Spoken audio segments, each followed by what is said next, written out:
Aspirants, कैसे हो आप सब लोग। आई होप आप सब लोग बहुत ही ज्यादा अच्छे होंगे। तो आज के इस वीडियो में लोग बात करने वाले हैं एसएसबी हेड कांस्टेबल में आप लोगों की तरफ से पूछे गए 5 सबसे ज्यादा डाउट जो थे उनके बारे में बात करूंगा, क्योंकि आप लोगों की तरफ से 5 सबसे ज्यादा डाउट ये पूछे जा रहे थे कि भैया आप ये बता दो कि एक सीट पे कितने बच्चों का फाइट है।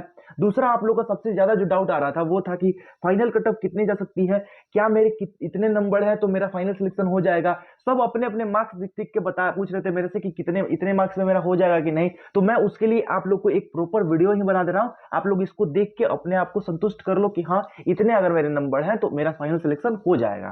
ठीक है। तीसरा सवाल था आपका कि मेडिकल में सबसे ज्यादा किस पॉइंट में बच्चे आउट होते हैं। इसके बारे में मैं आप लोग बताऊंगा कि ये पॉइंट अगर आपका बन रहा है तो आपको 100% है कि आपको पॉइंट वहां पे दिया ही जाएगा और री मेडिकल में आप पास हो जाओगे और फेल भी हो जाओगे। दोनों चीज मैं बता दूंगा आप लोगों को कि क्या आप लोगों के साथ हो जाएगा और कौन से पॉइंट रहेंगे तो आप पास हो जाओगे और कौन से पॉइंट रहेंगे तो आप फेल हो जाओगे। ठीक है। और जो आप लोग का चौथा सवाल आ रहा था कि भैया मेडिकल कब से स्टार्ट होंगे, तो देखो दोस्त मैं आप लोगों को एक्सपेक्टेड डेट सबसे शुरुआती वीडियो से जब से रिजल्ट आया है उसके उसी समय से मैं आप लोग को बताते आ रहा हूं कि आप लोगों का मेडिकल का जो एक्सपेक्टेड डेट है 28 मार्च आप लोग समझ के चलो। क्योंकि देखो 28 मार्च को या तो उनसे पहले वो एसएसबी हेड कांस्टेबल कम्युनिकेशन के बारे में कुछ ना कुछ अपडेट कर देंगे या तो आपका एडमिट कार्ड ही जारी कर देंगे। आप लोग ये मत समझो कि एक हफ्ता पहले उनको एडमिट कार्ड जारी करना है। देखो वो 4 दिन 5 दिन 6 दिन पहले भी जारी कर सकते हैं। तो अभी आप लोग अपना जो फुल्ली फोकस है जिसमें भी आप लोग को लगता है कि हाँ मेरे नौकरी में प्रॉब्लम है तो नौकरी की एक्सरसाइज करो,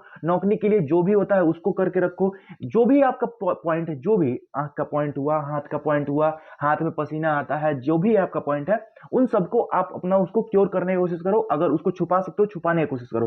ठीक है। तो वीडियो को स्टार्ट करते हैं और वीडियो को आप लोगों को शुरू से इसलिए अंत तक देखना है क्योंकि मैं इसके वीडियो के बीच बीच में आप लोगों को कुछ इंपॉर्टेंट बातें बताते चलूंगा। अगर आप लोग स्किप करते हुए चलोगे तो आप लोगों को कुछ समझ में नहीं आएगा और फिर बाद बार आप लोग मेरे से कमेंट में पूछोगे।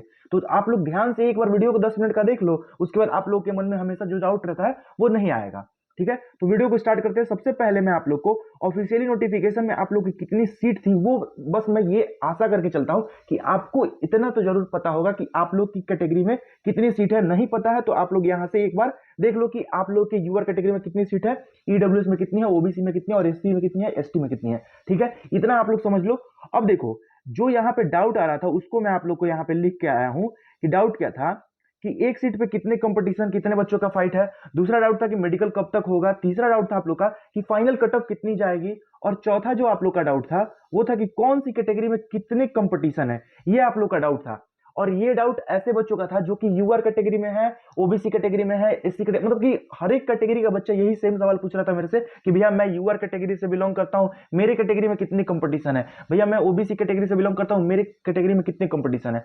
इन सारे चीजों का आज मैं इसी वीडियो में निपटारा कर दूंगा। तो आप लोग पूरा एंड तक जरूर देख लीजिएगा और वीडियो अगर आप लोग को पसंद आए तो वीडियो को लाइक जरूर कीजिएगा और चैनल पे अगर आप लोग पहली बार आए हो तो चैनल को सब्सक्राइब किए बिना मत जाइएगा। मैं ये देखता हूं कि आप लोग वीडियो तो देख लेते हो लेकिन चैनल को सब्सक्राइब नहीं करते हो और बेल आइकन भी दबा दीजिएगा क्योंकि मैं नेक्स्ट वीडियो जब भी कोई डालूंगा तो आप लोग के पास नोटिफिकेशन पहुंच जाएगा। ठीक है। तो देखिए ये आपका चौथा जो डाउट था वो था। और पांचवा जो डाउट था वो क्या था कि मेडिकल में सबसे ज्यादा पॉइंट कौन सा मिलता है। इसके बारे में मैं आप लोग को डिटेल में डिस्कस कर दूंगा। अभी मैं आप लोग को कैटेगरी वाइज जो रिजल्ट दिया गया है उसके बारे में थोड़ा सा बात कर लेता हूं। देखो कैटेगरी वाइज रिजल्ट के बारे में यहां पे क्या था कि यूआर, इसको मैं आप लोग को ऑफिशियली दिखा दे रहा हूं। यहां पे लिख के दिखाऊंगा तो आप लोग को लगेगा कि लिख के कहीं से भी लेके आ गए हैं। देखो मैं आप लोग को ऑफिशियली यहां पे जो आप लोग का रिजल्ट का पीडीएफ था उसमें देखो ये रिजल्ट का पीडीएफ आप लोग का है। यहां पे आप लोग देख सकते हो जो चौथा पॉइंट है इसमें क्या है, head constable communication UR category में 1380, ईडब्ल्यूएस में 285, ओबीसी में 470, एससी में आपका 434 और एसटी में आपका 273। इतने आपका जो है आपका रिजल्ट दिया गया है इतने बंदों का। अब देखो यहां पे रहा बात कि एससी और एसटी कैटेगरी में, एससी में आपका कितना रिजल्ट होना चाहिए, रिजल्ट आपका 470 होना चाहिए। ठीक है। आपका एससी में कितना होना चाहिए रिजल्ट 470, लेकिन दिया कितना गया है 434 बच्चों को। एसटी में आपका कितना रिजल्ट होना चाहिए 285, दिया कितना गया है 273। अब देखो यहां पे रहा बात, मैं कंपटीशन का बात कर ले रहा हूं। यहीं पे आप लोगों के मन में आता होगा कि भैया यूआर, ईडब्ल्यूएस, ओबीसी इन तीनों में तो 5-5 गुना रिजल्ट दिया गया है क्योंकि एक सीट पे 5 लड़के हैं। लेकिन क्या एससी और एसटी में ऐसा नहीं है। देखो एससी और एसटी में इनडायरेक्टली उन्होंने 5 गुना कैसे किया है ये मैं आप लोग को समझा दे रहा हूं धीरे से। देखो एससी एसटी में क्या हुआ है, जो एससी एसटी में अच्छे नंबर लाने वाले बच्चे हैं वो क्या चले गए हैं, वो यूआर में चले गए हैं। ओबीसी ईडब्ल्यूएस में भी ऐसा हुआ है, तो ओबीसी ईडब्ल्यूएस में ज्यादा कंपटीशन हो गया है। लेकिन एससी एसटी में इसलिए आपको समझाते हुए चल रहा हूं कि इसको थोड़ा सा आप लोग समझ लोगे तो ओबीसी और ईडब्ल्यूएस में समझने में आप लोग की काफी ज्यादा आसानी हो जाएगी। एसटी से भी कुछ बच्चा जो ज्यादा नंबर लाया वो यूआर में चला गया है। मैंने इसका रैंक वाइज भी बता रखा है आपको कि कितना से कितना तक आपका अगर रैंक है तो आप यूआर में हो कि ईडब्ल्यूएस में हो कि ओबीसी में हो कि एससी में हो कि एसटी में हो। ये सब आप लोगों ने अगर प्रीवियस वीडियो नहीं देखा है तो मैं उसका लिंक डिस्क्रिप्शन बॉक्स में डाल दूंगा, आप लोग डिस्क्रिप्शन लिंक से उसको क्लिक करके अपना देख सकते हो उस वीडियो को भी, ठीक है। और वो मस्ट है आप लोग को जानना, ठीक है। काफी ज्यादा बच्चे देख चुके हैं उस वीडियो को, लेकिन अगर जो बच्चा नहीं देखा है वो उस वीडियो को जाके देख लेगा, ठीक है। यहां पे देखो दोस्त, जो मैं बात बताने वाला हूं आप लोगों को कि एक सीट पे आपका कितने कंपटीशन है, तो देखो हर एक कैटेगरी में अलग अलग बात है। अब यूआर कैटेगरी में कितना बच्चा यूआर से ही सिर्फ क्वालिफाई किया है, इसके बारे में कोई ऑफिशियली अपडेट किसी के पास नहीं है कि यूआर कैटेगरी का कितना बच्चा यूआर से क्वालिफाई किया है। वो तो सबको पता है कि यूआर का बच्चा यूआर से ही क्वालिफाई करेगा, अगर अनरिजर्व का कैंडिडेट है वो अनरिजर्व से ही क्वालिफाई करेगा। लेकिन रहा इन चारों कैटेगरी का सवाल, तो एससी वाला भी यूआर से क्वालिफाई कर सकता है, एसटी वाला भी यूआर से क्वालिफाई कर सकता है, ओबीसी और ईडब्ल्यूएस इन सारे जो है वो सभी से सभी यूआर से क्वालिफाई कर सकते हैं। तो इन चारों ट्रेड में, इन चारों कैटेगरी में, सॉरी ट्रेड बोल रहा हूं, इन चारों कैटेगरी में आपके कंपटीशन थोड़े हाई हो जाते हैं, और ज्यादातर किस हाई होते हैं, तो ईडब्ल्यूएस और ओबीसी में। तो मैं आप लोग को एक मोटा मोटी एक बता दे रहा हूं कि आप लोग के कितने कितने नंबर बन रहे हैं, तो आप लोग का श्योर शॉट सिलेक्शन होने का चांसेस बन रहा है वो देखो, वो मैं फाइनल सिलेक्शन का बात बता रहा हूं, ठीक है। तो इसको भी आप लोग थोड़ा सा ध्यान देना। यूआर कैटेगरी में अगर आपके मार्क्स अभी यहीं पे मैं लिख देता हूं, इसको ही आप लोग स्क्रीनशॉट लेकर रख लेना। अगर आप यूआर कैटेगरी से बिलोंग करते हो, अगर आप दूसरे कैटेगरी से बिलोंग करते हो तो वो आप अपनी कैटेगरी का देखना। यूआर कैटेगरी से आप हो तो उसका कमेंट मत करना कि भैया मैं यूआर कैटेगरी से, मेरा सीरियल नंबर रैंक इतना है और आप यूआर में मेरे को 90 बता रहे हैं, मेरा तो नंबर इतना ही है। मैं फाइनल मेरिट का बात कर रहा हूं दोस्त, इसको ध्यान देना। अगर आपके यूआर से हैं, अगर आपके 90 मार्क्स बन रहे हैं, 90 से ऊपर, एक नंबर आगे एक नंबर पीछे, 89, 90, 91, 92 इतना नंबर बन रहा है, तो आप यूआर कैटेगरी से, हमें आप अपने आप को मानो कि हाँ कंफर्म है कि आपका यूआर कैटेगरी से सिलेक्शन हो जाएगा। अब ईडब्ल्यूएस और ओबीसी वाले रहे तो इनका मैं बता दे रहा हूं कि अगर आपके नंबर, आप दोनों के मैं बता रहा हूं, आप दोनों के अगर 85 से प्लस मार्क्स है, 85 प्लस 85 से एक नंबर कम भी एक नंबर ज्यादा भी है, तो आपका सिलेक्शन होने का चांस 99% है कि आपका सिलेक्शन हो जाएगा। अगर किसी बच्चा का 81 नंबर भी है तो वो अपने आप को ये ना समझे कि उसका नहीं हो जाएगा, क्योंकि देखो ऑब्जेक्शन में क्या हुआ है कि अभी तक ये कंफर्मेशन नहीं हुआ है कि ऑब्जेक्शन में नंबर सबको मिले हैं या किसी को नहीं मिले हैं। क्योंकि देखो अगर ऑब्जेक्शन में, अब मेरे पास कुछ ऐसे कैंडिडेट ने मेरे को अपना व्हाट्सअप करके मेरे को बता रखा है कि भैया मेरे 81 नंबर है, मेरे सिलेक्शन यूआर कैटेगरी से हो गया, भैया मेरे 71 नंबर है, मेरा सिलेक्शन इससे हो गया है। और कुछ कैंडिडेट ऐसे हैं जिनका सिलेक्शन, आप वो एससी कैटेगरी से थे, एसटी कैटेगरी से, और उनका नंबर इन लोगों से ज्यादा होते हुए भी उनका नहीं हुआ है। अब वो सच बोल रहे हैं झूठ बोल रहे हैं, तो मैं वही कहना चाह रहा हूं आप लोगों को कि जब आपने आंसर की देखा था तो आपका बिना ऑब्जेक्शन का वो आंसर किया था, और ऑब्जेक्शन होने के बाद जो आपको सही नंबर मिला था वो नंबर आपका काट दिया गया था, क्योंकि आयोग का वो गलती था। जो बच्चा सही ऑप्शन टिक किया था उसको नंबर मिल गया है, और जो बच्चा सही ऑप्शन नहीं टिक किया था उसका नंबर काट लिया गया है। तो मैंने आप लोगों को बता दिया, यूआर का अगर आपका 90 नंबर है और 90 से एक नंबर आगे एक नंबर पीछे है तो आपका सिलेक्शन होने का 99% चांस है। ईडब्ल्यूएस ओबीसी अपने आप को मान ले कि 85 नंबर से एक नंबर ज्यादा एक नंबर पीछे अगर आपका है तो आपका भी चांस होने का 99% चांस है कि हाँ आपका सिलेक्शन हो ही जाएगा। 1% मैं इसलिए नहीं ले रहा हूं, किस्मत होता है भाई, ठीक है। एससी एसटी का बात कर लेते हैं, तो एससी एसटी वाले अगर उनके नंबर 80 मार्क्स बन रहे हैं, 80 से कम भी बन रहे हैं, 75 भी बन रहे हैं, तो वो अपने आप को मान ले कि हाँ उनका सिलेक्शन हो जाएगा, बस वो अपना मेडिकल ठीक से दें वहां पे जाके, ठीक है। इतना बात मैंने आप लोग के दो डाउट जो था वो क्लियर कर दिया कि एक सीट पे कितने कंपटीशन है, दूसरा आप लोग का कि फाइनल कट ऑफ कितना जाएगा, और तीसरा जो आपका डाउट है, तीसरा डाउट वो आपका है कि मेडिकल कब तक हो जाएगा। तो उसको मैं शुरू में ही आपको बता दिया कि 28 तारीख का आप लोग वेट करो, 28 तारीख से पहले या तो वो कुछ अपडेट करेंगे एसएसबी हेड कांस्टेबल कम्युनिकेशन के बारे में, और नहीं तो वो उसमें कुछ ना कुछ आपको अपडेट मैं दे दूंगा। आप लोग इतना निश्चिंत रहो कि 28 तारीख के बाद मैं आप लोग को कंफर्म एक न्यूज के साथ आऊंगा कि हाँ क्या हुआ क्या नहीं हुआ, क्यों नहीं आया, और क्यों अगर आ गया होगा तब तो अपना अपना एडमिट कार्ड डाउनलोड कर लेना, और नहीं आया तो क्यों नहीं आया इसके बारे में मैं आप लोग को प्रॉपर बता दूंगा उस समय। अब देखो किस कैटेगरी में कौन सी कैटेगरी में ज्यादा कंपटीशन है, इसके बारे में मैं यहीं पे आपको थोड़ा सा डिस्क्राइब कर दे रहा हूं, इसको थोड़ा सा आप लोग ध्यान से देख लेना। और ये जो दोस्त ये मैं आप लोग के लिए लेके आया हूं, इसका आप लोग सबसे पहले स्क्रीनशॉट लेके अपने अपने पास रख लो।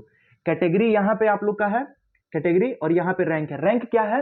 सीरियल नंबर, रिजल्ट में जो सीरियल नंबर उसके हिसाब से। अब इसके बारे में आप लोग ये बता दो, इसका आप लोग स्क्रीनशॉट लेकर रख दो। बताने के लिए मैं बाद में आपसे कुछ सवाल करूंगा, उसके बारे में आप लोग बताना बाद में। अभी मैं बस इतना ही चाहता हूं कि आप लोग इसका स्क्रीनशॉट लेकर रख लो। रख लिए होगे?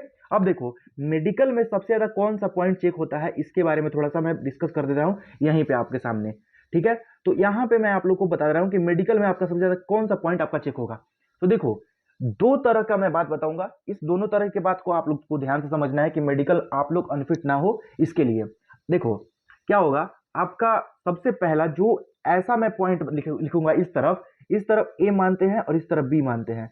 मैं इन दोनों में एक तरफ मैं ऐसा पॉइंट लिखूंगा जिसका कि आपको अगर री मेडिकल मिलता है तो आप क्वालिफाई कर दिए जाओगे, री मेडिकल में पास हो जाओगे। और बी नंबर में अगर आपका वो पॉइंट मिल गया है तो आपको वो अनफिट करेंगे ही करेंगे। ठीक है, ये बात कर लो। अब देखो, एक पॉइंट क्या होता है यहाँ पे, सबसे पहला, अगर आपको यहाँ पे डिस्टेंस विजन आपका है, डिस्टेंस विजन, तो इसमें आपको क्वालिफाई करने का चांस बन जाता है कि हाँ, आपको वहां पे अलग तरीके से अलग इक्विपमेंट से चेक होगा तो आपका वहां पे क्वालिफाई कर दिए जाओगे। इस पार्ट में अगर मैं जो भी लिखूंगा उसको क्वालिफाई आप लोग री मेडिकल में हो जाओगे। रहा बात दूसरा, नौकरी में भी काफी ज्यादा कैंडिडेट क्वालिफाई कर दिए जाते हैं। जिनका नौकरी 90 बहुत ज्यादा होता है उनको ही डिस्क्वालीफाई किया जाता है, क्योंकि नौकरी में पिछला बार जीडी वाले एग्जाम में वहां पे क्या हुआ था कि काफी ज्यादा कैंडिडेट जिनको नौकरी था उनको क्वालिफाई कर दिया जा रहा था, 99% लड़कों को नौकरी में क्वालिफाई कर दिया जा रहा था। अब देखो और क्या है आपका जो दूसरा है, और मैं पॉइंट लिख दे रहा हूं आपको आपके सामने। और पॉइंट है तीसरा, ट्रिमरर्स। ट्रिमरर्स क्या होता है कि हाथ का कांपना, हाथों को आपको सीधा कराएंगे और अगर आपका हाथ सीधा कराने के बाद अगर आपका हाथ कांपेगा तो उसमें आपको पॉइंट दिया जाता है और ये पॉइंट आपका री मेडिकल में क्लियर कर दिया जाता है। तो यहां पे मैं इन 3 पॉइंट को ही अभी चर्चा कर रहा हूं, क्योंकि इन्हीं 3 पॉइंट में और बाकी के जो पॉइंट मिलेंगे वो उनके ऊपर डिपेंड करता है कि डॉक्टर वहां पे कैसे हैं, वो क्वालिफाई करते हैं कि नहीं। और मैं यहां पे अब इस पार्ट में लिख रहा हूं वैसा वैसा पॉइंट जिसको कि आपको क्वालिफाई नहीं किया जाएगा। वो अगर पॉइंट आपको मिलेगा तो आपको 100% आउट होना ही पड़ेगा।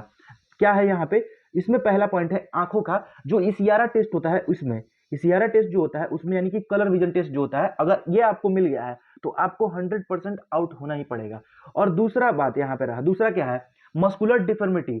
अब देखो, अगर मस्कुलर डिफॉर्मिटी मतलब इसमें क्या होता है कि अगर आपका कोई ऐसा अंग है जहां पे मांस बढ़ गया है या मांस घट गया है, वहां पे अगर आपको पॉइंट मिलेगा तो आपका एक्सरे होगा, सब कुछ होगा, ईसीजी वगैरह सब कुछ कराएंगे, लेकिन आपको लास्ट टू द एंड में आपको रिजेक्ट करेंगे ही करेंगे। ठीक है, और तीसरा पॉइंट, अगर किसी का ऑपरेशन हुआ है और वो ऑपरेशन का स्ट्रेचेज अगर 1 सेंटीमीटर से बड़ा है, देखो दोस्त 1 सेंटीमीटर से बड़ा है, अगर आप अपने उंगली को देख लेना, उंगली का जो पहला गिरा होता है जो यहां तक रहता है उसको समझ लेना कि 1 सेंटीमीटर वो है, उससे अगर बड़ा आपका है, उससे छोटा ही रहना चाहिए, 1 सेंटीमीटर से भी छोटा रहना चाहिए, जो दिखना नहीं चाहिए दोस्त, इतना छोटा रहना चाहिए कि दिखना नहीं चाहिए आपका, वो अगर रहेगा तो वो आपको क्वालिफाई। देखो अगर 1 सेंटीमीटर से ज्यादा रहेगा तो इसमें आपका क्वालिफाई नहीं हो पाओगे, 1 सेंटीमीटर से कम रहेगा तो वो चल बन जाता है, वो डॉक्टर टू डॉक्टर वैरी करता है, लेकिन 1 सेंटीमीटर से अगर आपका ज्यादा है तो आपको डिस्क्वालीफाई करना ही पड़ेगा उनको। ठीक है, तो आशा करता हूं आपके मन में ये जो पांचों डाउट आए थे इन सारे डाउट को मैं क्लियर कर पाया हूं। अगर आपके मन में और कोई भी डाउट आता है तो वो आप कमेंट में मेरे से पूछ लेना, मैं उसके ऊपर अगर लगेगा कि बहुत सारा कैंडिडेट का उस पर डाउट है तो मैं उसके ऊपर एक वीडियो बना दूंगा, नहीं तो मैं आपको वहीं पे रिप्लाई कर दूंगा। ठीक है, तो मिलते हैं आप लोगों से बहुत ही जल्द नेक्स्ट वीडियो में। और एसएसबी का एडमिट कार्ड आप लोग का बहुत ही जल्द आएगा दोस्त, इसके बारे में ध्यान देना। 28 तारीख आप लोग एक मार्क कर लो, 28 तारीख का वेट करो, 28 तारीख के बाद आप लोग के पास मैं एक प्रॉपर वीडियो लेके आ जाऊंगा, बता दूंगा कि क्या दिक्कत है, क्यों नहीं आ रहा है। अभी आप लोग को 28 तारीख, क्योंकि मैं जब भी वहां पे पूछ रहा हूं तो उन्होंने मेरे को 28 तारीख ही बता रहा है, तो मैं भी आप लोग को 28 तारीख का ही दिलासा दे रहा हूं। नहीं तो मैं एक वीक ऑफ ये, एक वीक ऑफ दो ऐसे कर सकता हूं, first week of April, second week of April, ऐसे नहीं। जो मुझे वहां से इंफॉर्मेशन मिलता है वही मैं इंफॉर्मेशन टू द डिट्टो आपको तरफ ट्रांसफर करने की कोशिश करता हूं। ठीक है, आप लोग का भी काम, अगर नौकरी होगा तो यही आप लोग का भी काम रहेगा कि जो इन्फॉर्मेशन वहां से आपको मिले वही इन्फॉर्मेशन आपको अगले जगह ट्रांसमिट करना होगा। ठीक है, तो आशा करता हूं आपको ये वीडियो पसंद आया होगा। वीडियो पसंद आए तो वीडियो को लाइक जरूर कीजिएगा, कमेंट में जरूर बताइएगा कि आपको ये वीडियो कैसा लगा, और चैनल पे अगर आप लोग पहली बार आए हो तो चैनल को सब्सक्राइब किए बिना मत जाइएगा। तो मिलते हैं आप लोगों से बहुत जल्द अगले नेक्स्ट वीडियो में।